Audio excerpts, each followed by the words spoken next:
Okay, I think we'll get started. So thank you all for attending today. And before we start the presentation proper, I just want to throw up a quick poll.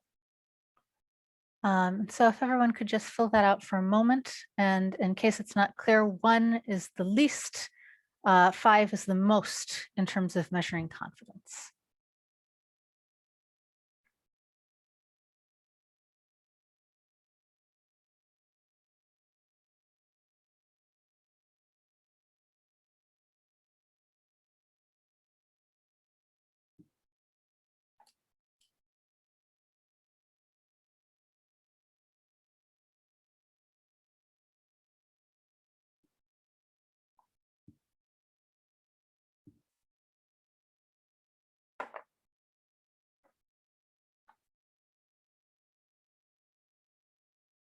Great.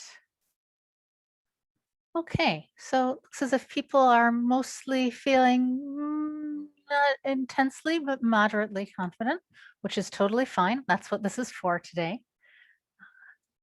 Thank you for that. And now, for those of you who are unfamiliar with this, this is a webinar that is part of AGU, and we are a huge Earth and Space Science Society with members around the world, many scientific journals, many topical conferences, and one very large conference, which we on staff call Fall Meeting and everybody else calls AGU. And within AGU is the Sharing Science program, which is what I'm a part of. And essentially our purpose is to provide scientists with the skills and the confidence and the opportunities they need to communicate science more widely, whether that's to scientists outside of their field or to much wider and more different audiences. And we do this in a variety of ways. We have workshops, people can request them virtually as well as in person, webinars like these, a suite of online resources, which we'll come back to, and other opportunities as well. And this is part of our storytelling series that we're doing this year. These are the webinars that have already happened. We have 3 more upcoming, so do keep an eye out for those. But you can find out more about all of these. We have a virtual learning hub online where you can see the archived webinars, and you can also gain access to a lot of sort of additional products and infographics and so on that we've created around each of these previous webinars. I'm not very important to this particular webinar because our guests who have wonderful expertise in this area are going to be talking, but my name is Olivia. I am not in fact an eggplant, sorry to disappoint, and I run the Sharing Science program at AGU, and happy to talk more with people through the Sharing Science email at later points if you have other questions about SciComm resources. And before we start fully, just one more poll.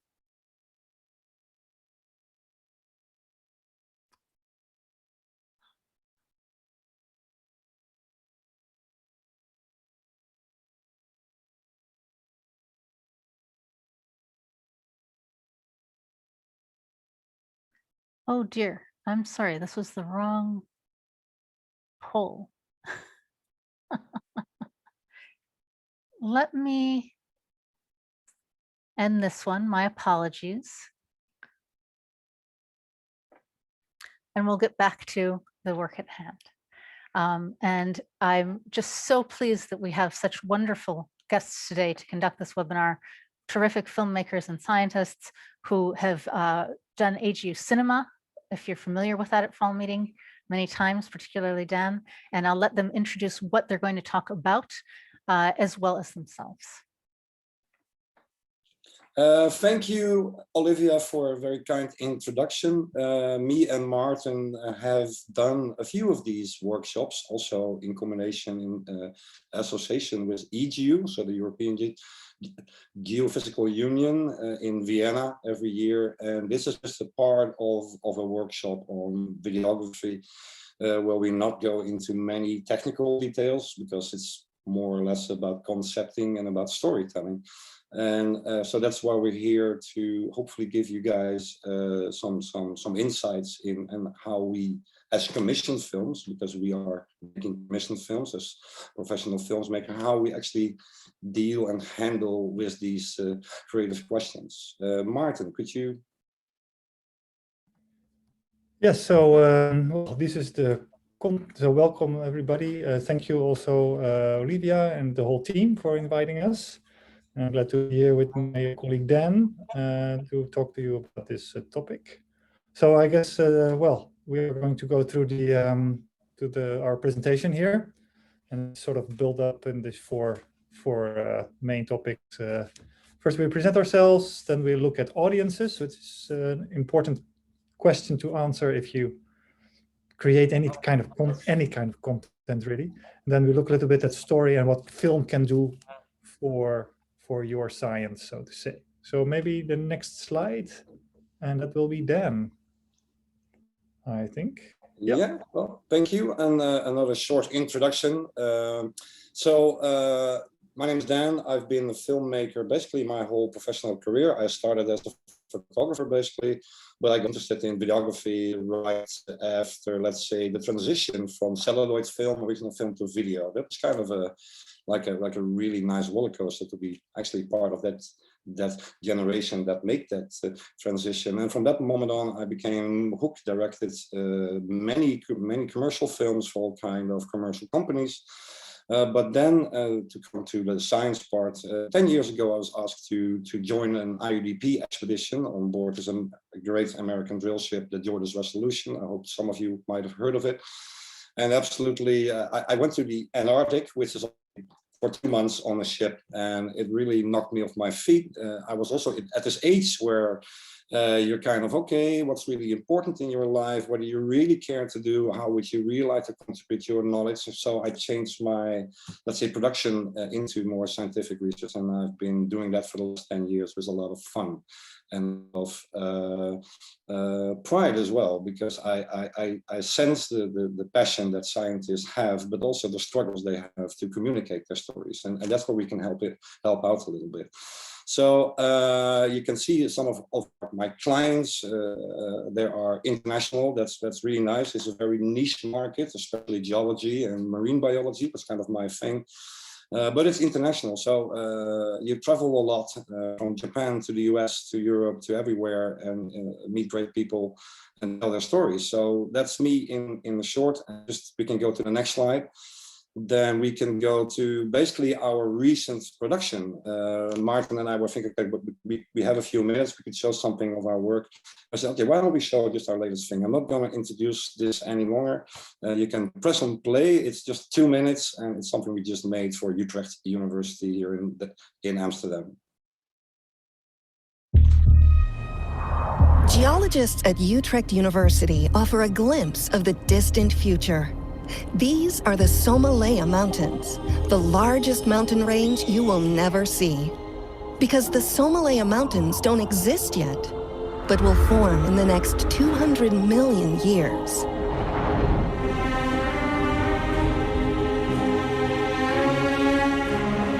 Let's go back in time first.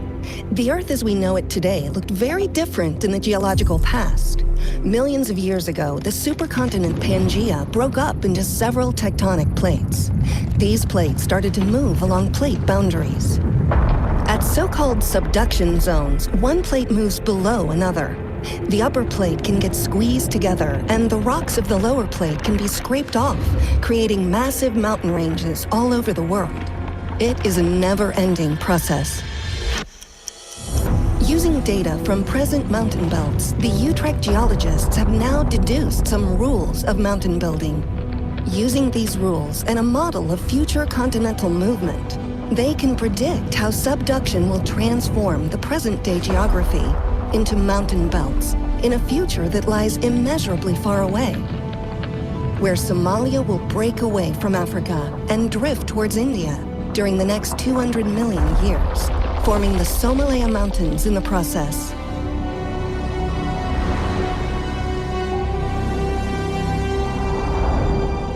By applying these mountain formation rules, we can better interpret Earth's paleogeography. This is important to study processes of the geological past.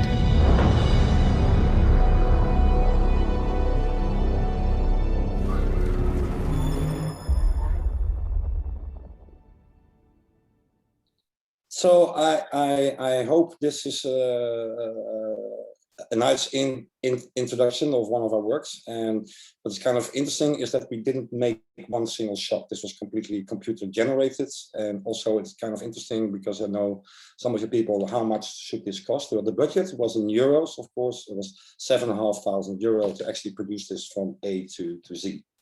Maarten, would you please do the honors? Yeah, thank you, Dan. So my name is Maarten. I have a little bit of different background than Dan.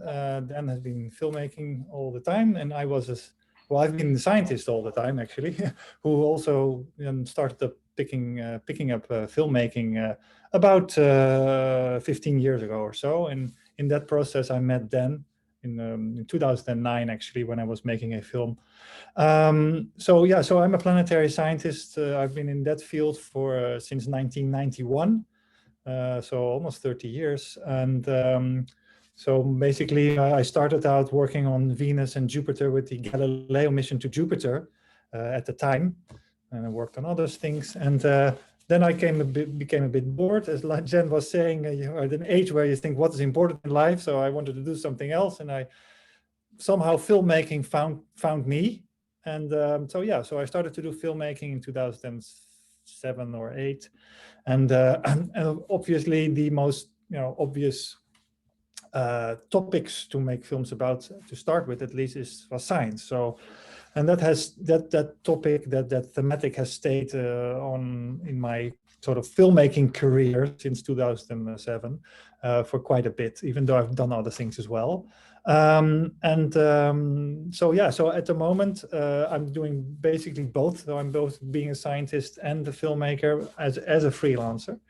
And currently, actually, I'm working on a film that is very closely related to my science activities, at least when I started. So I started studying Jupiter with the Galileo mission in the 1990s. And now I am making a film about the background story of the making of the JUICE mission, the Jupiter Icy Moons Explorer mission, which is currently standing about 100 meters to my right in the large space simulator at ESA ESTEC in the Netherlands. And you see my camera here in the background. I left it there because I just came back from the clean room just before the start of this webinar, where I filmed the opening of the large space simulator, where JUICE has been in space, so to say, in the vacuum and cold and heat and what have you, for a month.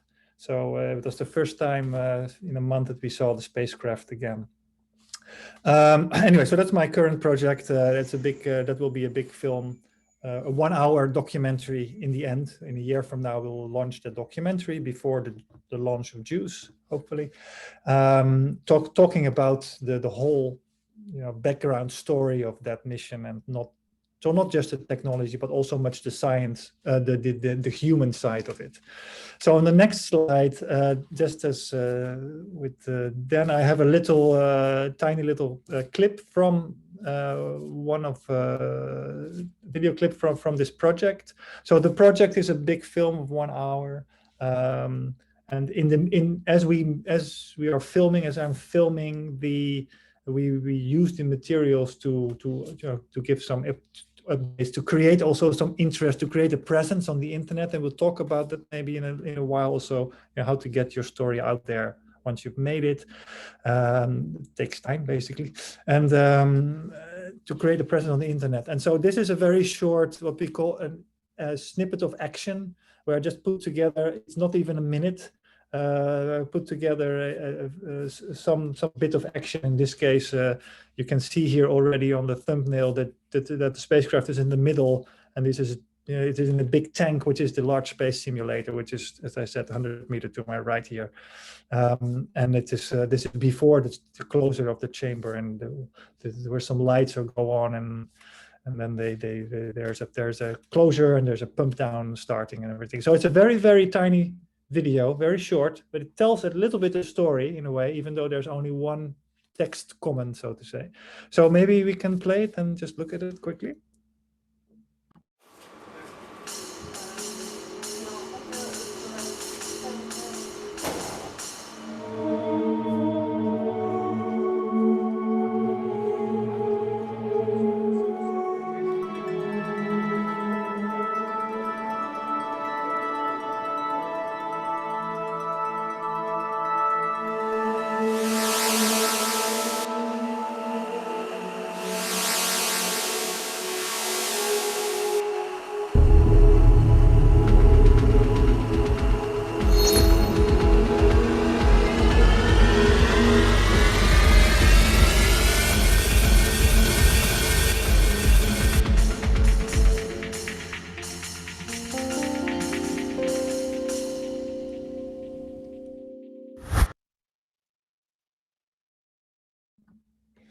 So yeah, that was that. So we have you can see more complete videos, more in-depth videos. If you search the making of Jews on YouTube and Twitter, you will find it. So it's very short. Yeah, I guess that leaves that's a bit our introductions of ourselves. Maybe the next slide, Olivia. So Yeah. Dan, you want to pick this up on here? Yeah, sure. Obviously, in essence, we think it's all about what do you want to communicate to whom. That's the troubling question that we are kind of addressing when we are actually start working on a project. That could be film, of course, could be even broader, could be websites, could be branding of science projects, or if you even technology. But in essence, this is what we do, and then we as filmmakers need to visualize it and make it into stories that are attracting. But then, of course, there's been a lot of changes, which you can see basically on the right picture. It's a well-known picture. I found it myself, obviously, on Google, and probably, like most of you, also know it. And this is the world we are actually facing a little bit today, using all these social media tools. And as I explained earlier, of course, that I went through many transitions, let's say, from film celluloids to video, electronic video, then became digital video, non-linear editing, and now then 10 years later came social media, internet. And yeah, it is still very challenging because from my experience, of course, that before, especially the social media area, we made films, we put them on DVD, we shipped them to their clients, and they ordered a couple of hundred, and that's it. Then you probably never hear of it, and hopefully they call back again for a new film. But that's about it. But now, actually, there's all these neat tools we got. You can basically become your own broadcasting station, as a lot of people do very successfully, or not very successfully. But there are an enormous amounts of tools, which also can creates, of course, a lot of noise at the same time, because everybody is doing it and everybody's doing the same. So this is something we need to talk about later, of course, social media, because the thing is, of course, if you make a film and you have it ready and you say we're done, it's on YouTube or Vimeo, we're happy, but if no one knows it's there, then this whole circus starts again. So this is something we really need to integrate into your whole plan. But it comes down to basically in our profession, let's say, to this question, and how to address it as creative and as educative as possible, because it is our task to basically translate complex science into easy to grasp tools and clips and videos. So that's a big question we would like to address, Martin. And yeah, Dan. So I just wanted to mention, you said you come from the celluloid and era, so to say. You witnessed and of course you were transitioned into the digital era. I never had the celluloid era, other than just the photo camera that just the normal amateur photo camera in the 80s. And now, of course, but of course there was digital. Then it is DVD was the thing to distribute, but that DVD, who makes DVDs now? Nobody. I mean, a lot of people don't even have a player anymore. Well, maybe that's not quite true, but so these media change at a high pace. And also in this picture we have Twitter, and of course there's YouTube. And an interesting experience is that that we're experiencing now here with the Juice project, where we have the Twitter account and the YouTube account. Yeah, you post something on Twitter. If it is popular, it gets picked up very, very quickly. It will get a lot of views, but then also it disappears in the stack of other Twitter. It just goes away and then it just forgotten. Well, on YouTube, it is less. It gets less views initially, at least, but it is sort of longer there, because it's easier to find on a YouTube than on a Twitter page where you have like another 1,000, and there's so much going on. So that's an interesting and important thing, and it's a challenge. And nobody knows the answer. So I was asked once, then maybe you were asked this too at some point, to create a video that will be, that go viral.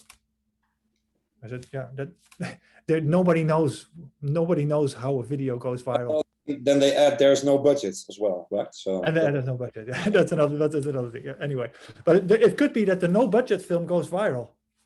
Absolutely. Absolutely. And that the high budget film is like, people What are we see going it, to but talk about? so actually, if we can go to the next slide. Okay, so we'll talk a little bit about that. So you have here Facebook, there we go. So Twitter, Facebook, and YouTube there. So the thing is, what do you want? So you have to think a little bit about doing, of course, you want to communicate your science. We'll talk about the audience in a bit. You think about what do you want? Who do you want to reach? How are you going to reach it? So then you were saying, maybe my science or what I want to communicate is not even video is not even the best option, right? You get these questions, right? Then sometimes. So I love these pictures. Again, these are from somewhere from the web, but I really love this because this kind of generation that. But that's interesting, of course, because as social media, you look at it as from a very structured way, and of course, if you are in branding and marketing, you can use a lot of strategies to communicate your message. But obviously, in science, we are very limited, budget-wise, and also budget-wise, especially for distribution, as I mentioned before. So your film is ready, but you should pay some effort or invest time, budget, whatever, in promoting your product because there are millions like you, and there are millions, zillions of clips out there. So it is so it's kind of weird that we maybe start with this thing, but it is kind of key now in current in the current way of how we produce and think about making films. It's not that long documentary 1 hour film. It's all the last time I've made a film that's longer than 10 minutes. That might be like 10 years ago. So it's actually changing, and you should really integrate social media, think about the campaign, and maybe even it could provide you with funding by sponsorships. And so it is a very big part of the equation in telling science stories to video, especially if you want to distribute these stories. But on the other hand, and that's why the Nike logo is there, just do it. If you have an idea, as Martin says, if you have a great idea, it could be something really personal, could be something really small, but as long as it is a good story, and we're going to talk about that a little bit, just do it and see what happens. So don't be afraid, but you have to be aware that you need these tools and to integrate them as much and smart as possible to get an audience. Next slide. Yeah, and sometimes it's also a bit of luck you have to have. Maybe your video gets, or your piece picks up somewhere on the internet, and that person has a large network, and phew, it can go like that, where you didn't expect it at all. So it's hard to tell. So anyway, so the debriefing tool. This is a bit maybe you want to talk about it because it's a bit your. I can do the first one, which is kind of a weird one, of course. But this is kind of like a questionnaire. To be honest, when we are contacted by potential clients, could be professors, could be academia, could be communication departments. But in essence, I go through this kind of basic questionnaire list. And the first question is why audiovisual? So I kind of question, why do you want a video? Because I really want to know why they really choose video the message, because sometimes it's really not the right medium to tell what they want to tell. So it's kind of crucial. And sometimes I actually we come up with better ideas by addressing, because obviously video is also very expensive way of like hiring cameras and script writers and studios, etc., etc. So I really be critical on why people really want to make a video and use, of course, the strong elements that video has, which is of course storytelling and emotion. But if someone wants to sell a product, that might not be the obvious tool to actually to achieve that. So of course, everybody is enthusiastic. Let's make a video, but really think about what you want to communicate, again, to whom, and then again decide if this is really the best tool to use. Martin, maybe you could tackle the next one. So what's the story about? Of course, you need to sort of think about that. What do you want that when the lights go on, so to say, at the end of the film? What do you want that your audience takes away? What is your message? And And you should be able to write that down in one sentence, short sentence. This is what I want the people to remember, or the audience to remember from what I want to communicate. Then, of course, the target group. So we talk about the audiences. Who do you write it for? Is it for your peers? Then you can talk in a very different way. You can present in a very different way than it is to your neighbors who are not scientists, right? So you really want to nail down who's your primary target, because that will determine the whole concept of your video or your audio or your media presentation in general, so to say. Concept and visualization. Go ahead, Dan. Yeah. Yeah, so linking into that, there comes the social media part again. So your target group are probably much more accessible and reachable through social media and internet. But then, of course, you need to do a little bit of research. So where are these user groups? Where are these people kind of on Twitter and Facebook, whatever? So you could actually do some research in determining where your potential target groups are. Obviously, we get a lot of that when we ask this question. Answer the general audience. That's so basically for everyone, and that's really hard because sure, if you mean that from a content level, you could, let's say, explain science in pretty basic, simple, and fun stories. But obviously, if you want to address really the general public and you put your video on YouTube and you don't have any means or funding to push it, then here again, then you maybe invest a lot of money and production budget in your film, but if no one actually watches it or doesn't know where to reach it. So here again, do your research. Where are these potential target groups and how could you basically can connect with them? Yeah.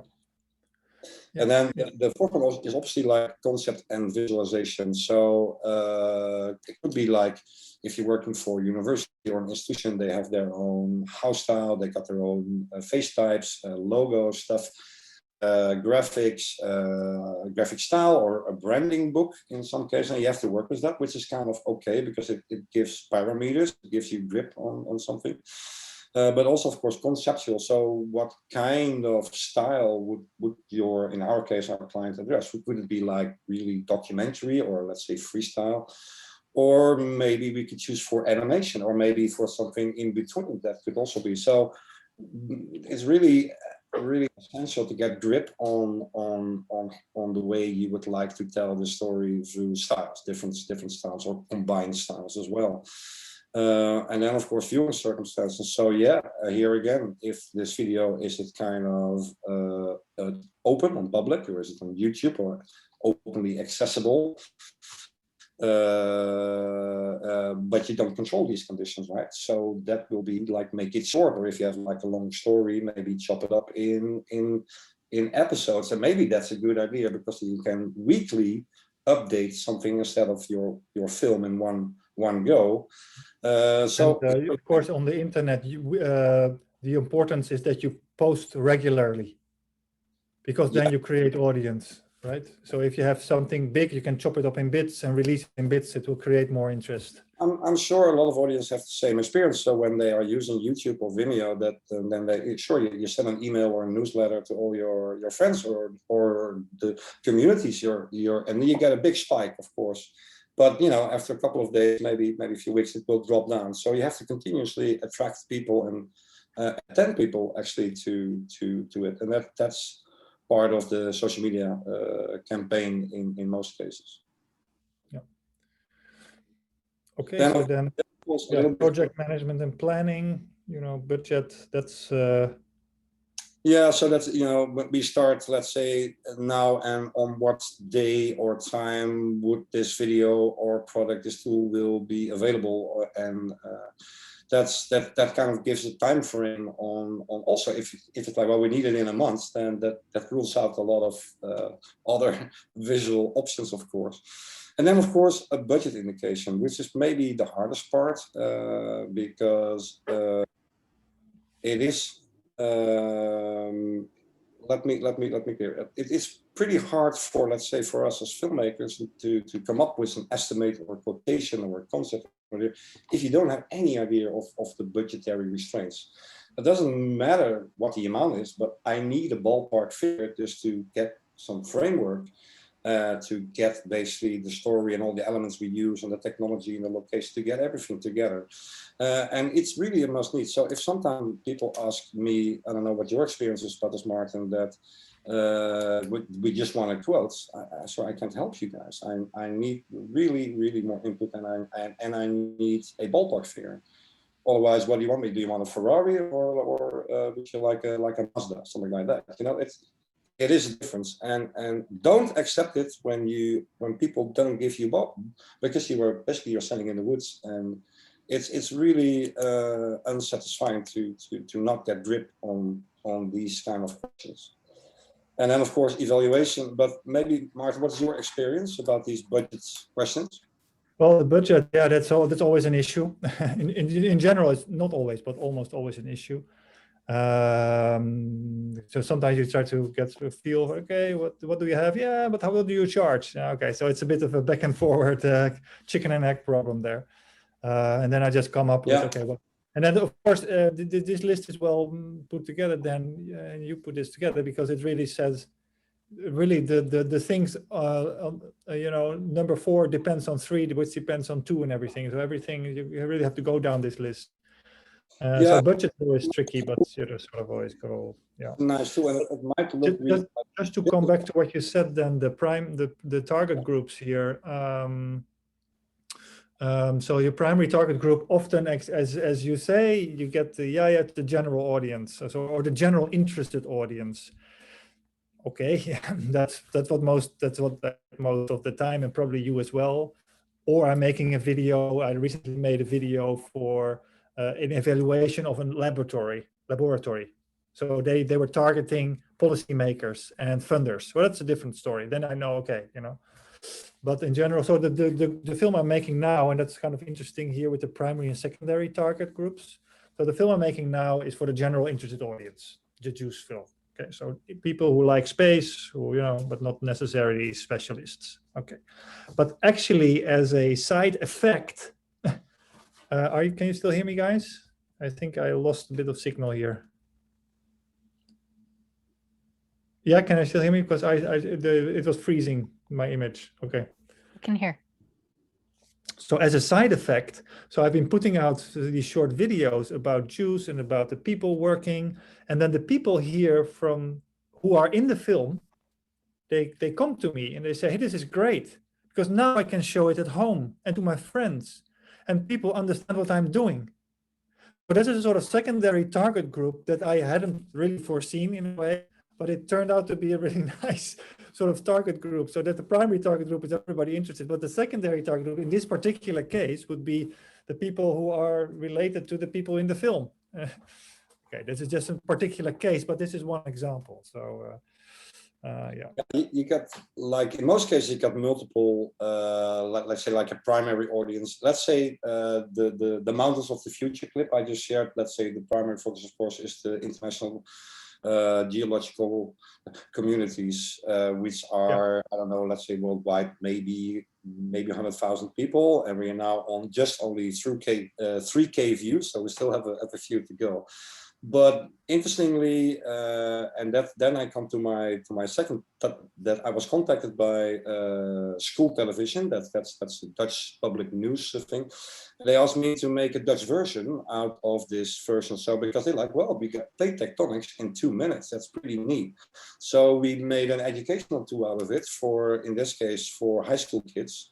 So here again, sometimes it kind of doubles, and if it's get picked up, then you create a new audience unintentionally, but this is actually like a very nice thing.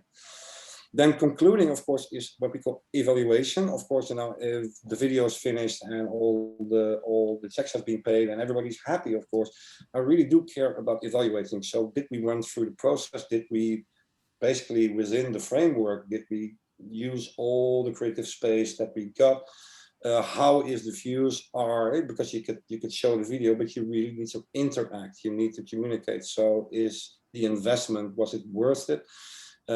Which also, of course, if that is a satisfying circle of working in that process, pretty sure most of our clients come back. So it's kind of a way, like a framework. It might be a little bit technical before we talk about creativity, but this is the framework we kind of use to basically get grip on the story and on what we would like to communicate. And then again, of course, if you're a freelance filmmaker, you got your own ideas, you got your own funding, it's a different cake, because in our case, of course, we do commissioned films for science, of course. So we can go to the next slide, I guess. Yeah. So, well, we talked about this already quite a bit. You know, identify your audience is very important. And on the next slide, so actually I did a short sort of simple analysis, which is published. You can take a look at it. It's indicated in the bottom of the page there. Looking at the videos related to space science. And I selected like 100 videos and sort of distributed them in 5 categories to see what videos were the most popular. If you go to the next slide, and this is what I found. So the animations and data videos, the cheap videos, if you wish, are well, cheap if you take animation. If you take the data videos, they can be cheap in a way if you don't count the mission, the cost of the mission to get the data. But of course, that's so those are the most popular ones. Whereas the other ones, sort of, yeah, they're sort of popular. It depends. The educational one can be popular, but it depends on how you choose your sample of videos. So that's kind of interesting. But if you think about it, in the next slide, I think. Okay, so if you think about it, then this the audience on YouTube, because you were on YouTube, again, here's your audience, you post it on YouTube. Who is your audience on YouTube? Well, you hope you reach your audience that you have in mind, but anybody can watch it, right? And so you think about the audience of YouTube, and define it is not so easy. But you know yourself. You go on YouTube, you click on something. Hey, this is cool. This looks cool. This sounds cool. So it gets views. Yeah. So this was then this video. We will not have time to play it now, but you can look it up. If you type this in YouTube, you will find it easily. This is now like 5 million views. It's like the most simple video ever, in the sense that it's data. So that's not simple, but the data is there. So once the data is there, you take the data and they have like a rock soundtrack. That's it. And it has 5 million views. It's the most popular video that I found in my 100 video sample, and that's a budget that is you can put it together in an hour or so. But I mean, it's just to give you an example that sometimes the simple things work the best. Okay, let's go to the next slide. I think Dan, you want to go here, or you're muted. Yeah, I'm sorry, I was muted. We don't have that much time, so we have to run through this, I guess, a little bit, because we want to save some time for the Q&A. So what's the story? In my experience, although you've watched the animated video for Utrecht University, I kind of sail a lot on these research ships. That's what's kind of nice. So I've been sailing on ships for Woods Hole and for IDP in Japan, everywhere. And then the story is basically right in front of you. The nice thing is that it's always been initiated by scientists. So it's not like the marketing or communication department asked me to document something sciencey. So you can really go down to the personal level. And as I mentioned earlier, one of my key things basically is to really get a good bond with the people who you actually sail with. And if you make them into storytellers, that's really surprising.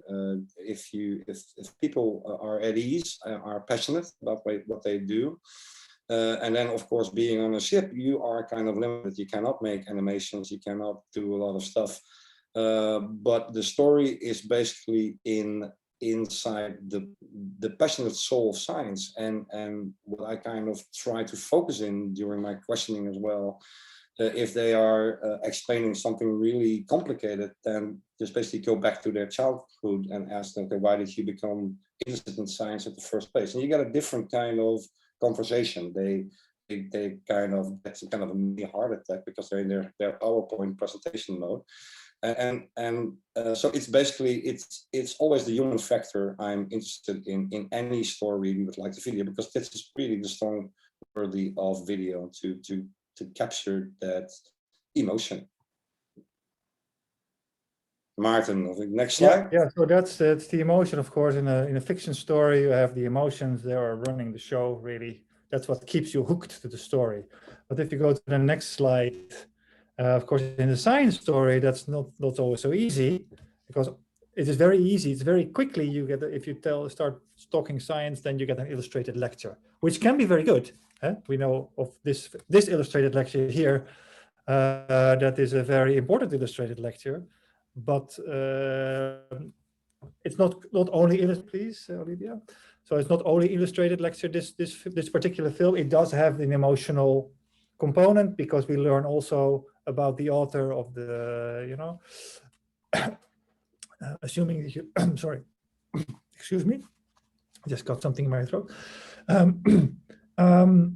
But the the emotional.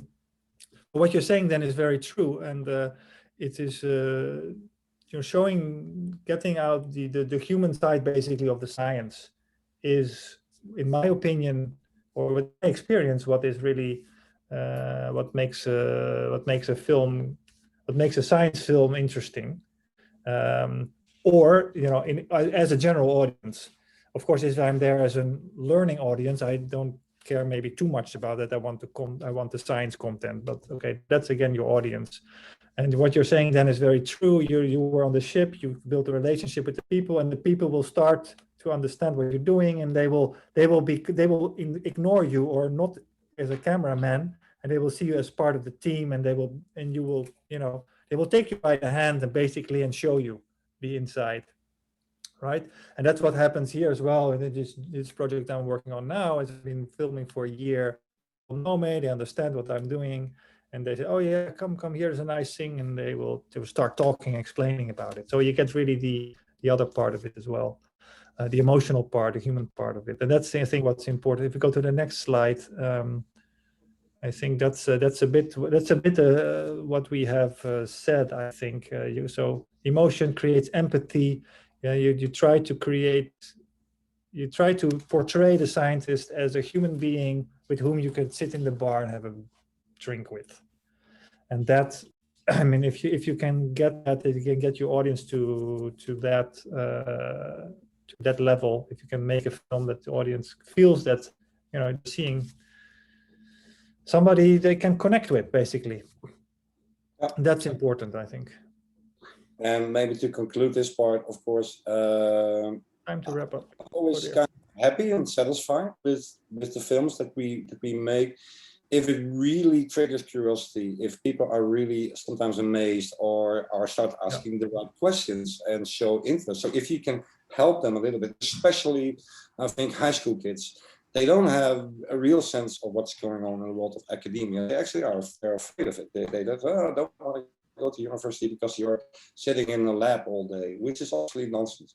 But this is kind of an interesting way. If you can surprise them, if you can teach them, because we cannot tell the whole story. If you can wrap them and get some attention just for a few minutes and make it worthwhile, make it interesting and also fun, of course, that works best. And that doesn't involve sometimes big production budget, but that's kind of nails it down to what you can actually do. That's what film does best. It does best to create interest and create questions. And then, so if you go to the next slide, Olivia, I think that's our final slide here. That sort of summarizes all this. Yeah, right. This is the final slide, right? I think. Yeah. It is. Yeah. Yes. Yeah. In fact, I would like to zoom in a little bit, especially in inspire different audiences. So next generation of scientists. That's what I kind of mentioned already. Mm-hmm. Example is that we're producing a series again for Dutch school television, and it's a movie about PhD. It's a series of short films, again 6 minutes top, about individual PhDers who are doing research on climate change tipping points, because they really want to know, is it like 1 or 2 or 3 years now? We really want to make sure exactly, and we made a series out of that. And it is very popular in high school kids, and it bridges. There are a lot of new applying to, in this case, all kind of geosciences faculties in the Netherlands, people being triggered by this series. If you're interested, you can watch that on our YouTube channel, of course. But I think that's very rewarding if you can, in this case, really connect with curious people and give them a curious mind as well, and try to tell these stories in a more factual as possible, of course, but also in a more emotive way that has normally the biggest impact. I think we have gone through our time, Olivia. Yeah. All right. Well, thank you both so much. I do want to ask everyone's indulgence for one more poll. And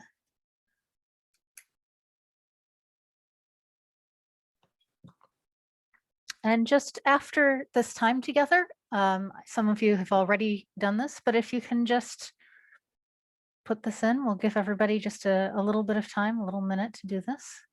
And then if you have questions and you haven't yet put them in the Q&A box, please do now, and we'll get to them. And I'll also say, if we don't have time to get to some questions, we are going to send a follow-up email to everyone in the next couple of weeks that will include a lot of links and resources, as well as addressing any questions that we weren't able to get to now. So we'll just give people a little bit longer to fill this out.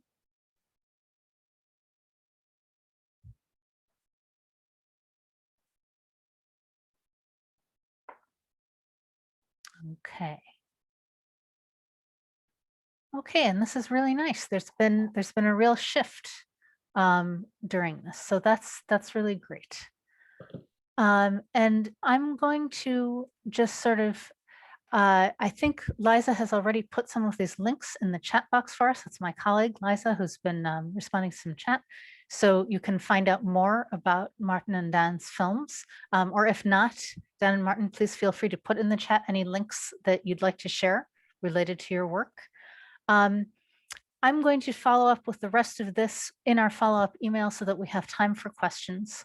So I'm not going to go through all of this now, but just to say we have lots of sharing science resources. So please check them out as and when you have time. And let's go to questions. So let's see. A question in the window. Let me have a look at it. It's kind of an interesting one.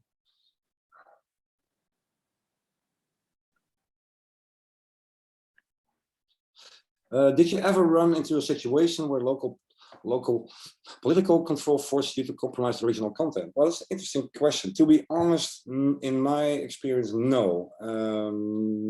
In my former capacity as being a director of a commercial company, working for banks and ING and Heineken and stuff like that, yeah, sure, because they want to sell stuff. In this case, it's kind of different.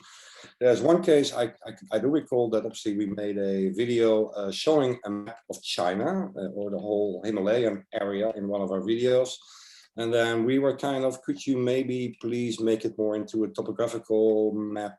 Could you please leave out the border indications? So there you come kind of close to nasty things, but still then we kind of did it because it was more relevant to the science to get a nice map than actually seeing the country lines. But yeah, this was just one example of ouch. But to be honest, all the scientists I've been working with are pretty straightforward and also pretty factual. They don't want to manipulate and they basically then you do your thing, I do my thing. Just tell me what do you want me to do, and I will tell the story. As good as so, no, not to my concern. I don't know, Martin, if you have run into. I had one film that I made a couple of years ago. It was a documentary. It was my only documentary for TV, for Portuguese national TV, about a group of scientists who were going to the Arctic to do measurements there. So I made the people from the TV, the commissioning editor said, we don't want a science film. we don't want all the jargon and all the, we want, so I focused more on the people. And then I did the first edit and I sent it, of course, to the scientists. They said, oh, no, it's all wrong. We have to explain everything. So, of course, but then I explained, no.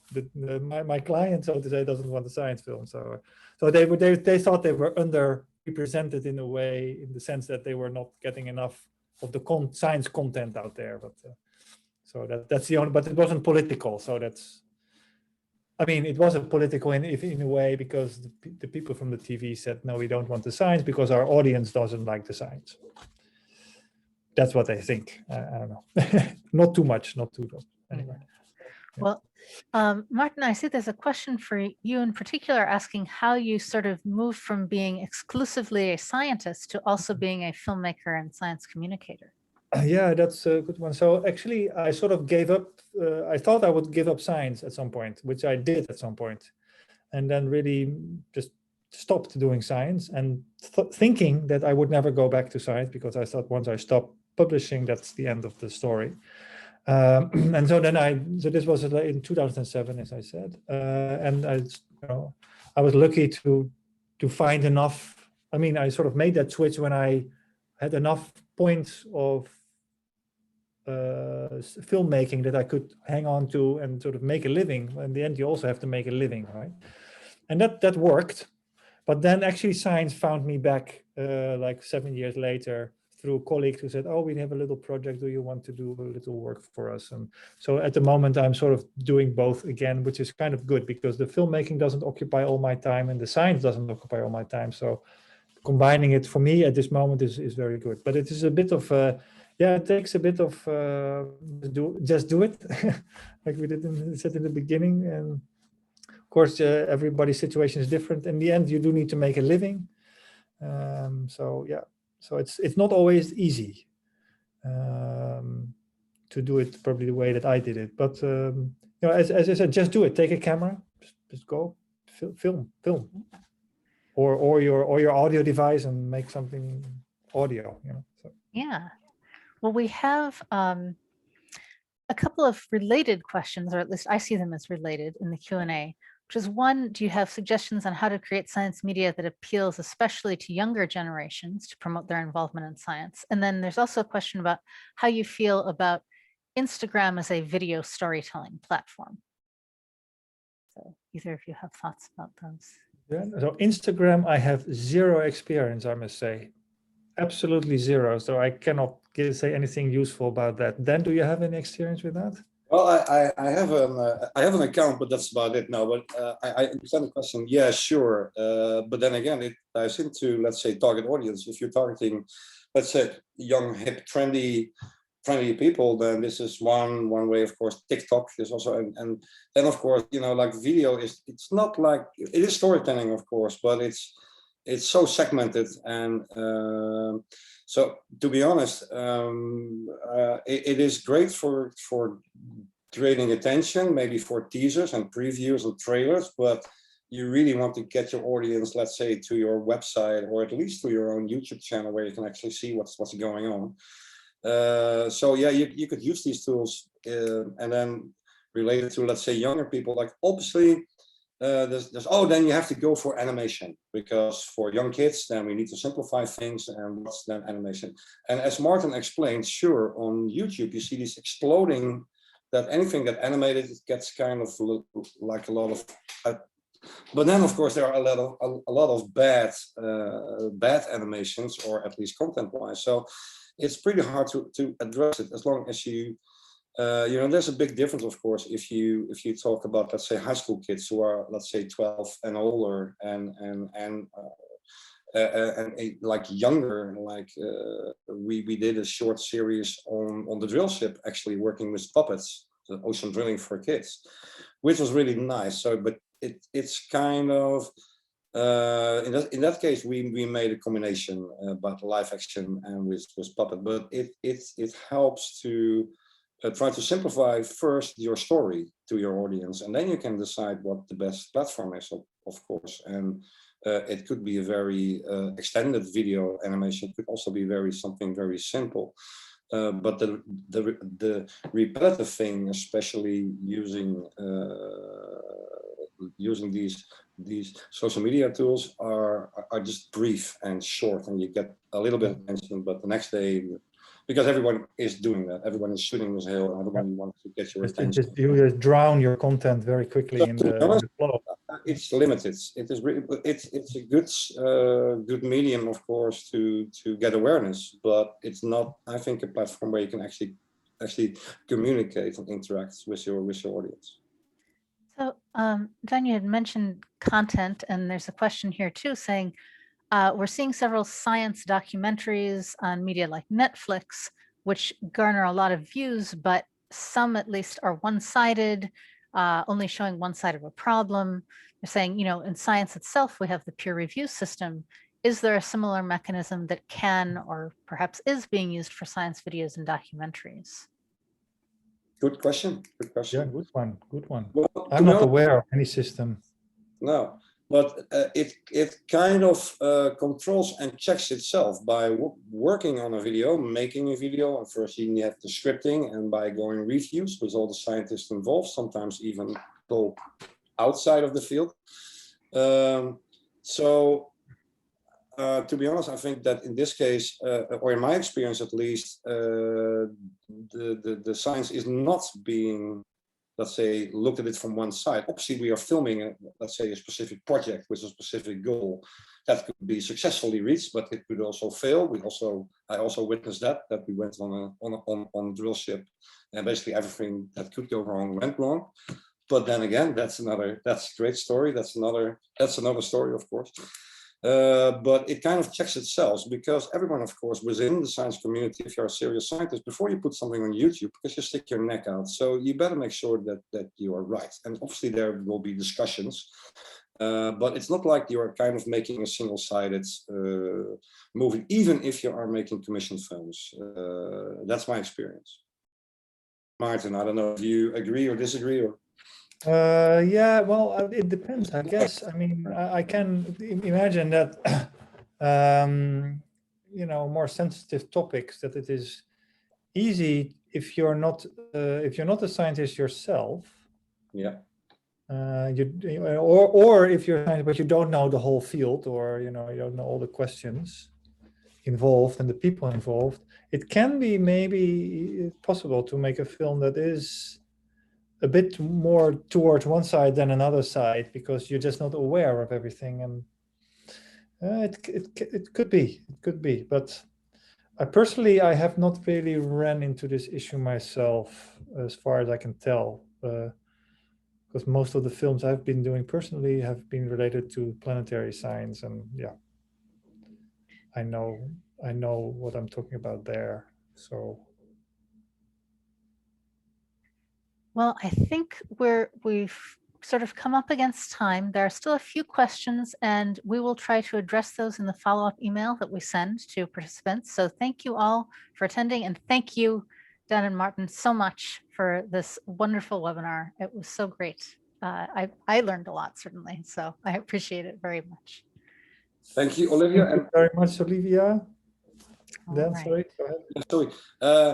We hope we gave you guys, because we are kind of on focus, but kind of everywhere. We hope that you guys at least enjoyed it and found it inspirational. And I'm more than happy to address questions. So if people have really burning questions, they can email me via you or whatever. And so please, let's stay in touch. And if I can address a few questions, and Martin, I'm sure we'll be open to that. So yeah, thank you for attending, and maybe we'll see each other in New Orleans during the fall meeting. Maybe. Don't count on it. Yeah, thank you very much for organizing this and for inviting us, and thank you everybody who was online listening here. And all the questions, and sorry we couldn't ask them all. We couldn't reply to them all, but one question, Martin. I would really like to see some proof if this vacuum building is really 100 meters. Could you move your camera to the window? I'm just curious. So. Okay. That's in there. Cool. That's pretty cool. Your audio is falling. Well, we got proof, I guess, Olivia. There you go. All Thank you. right. And more proof right there. All right. Well, thank you, everyone. And we will be following up in a couple of weeks with the archive of the webinar, as well as some more follow-up resources. And thanks again, both of you.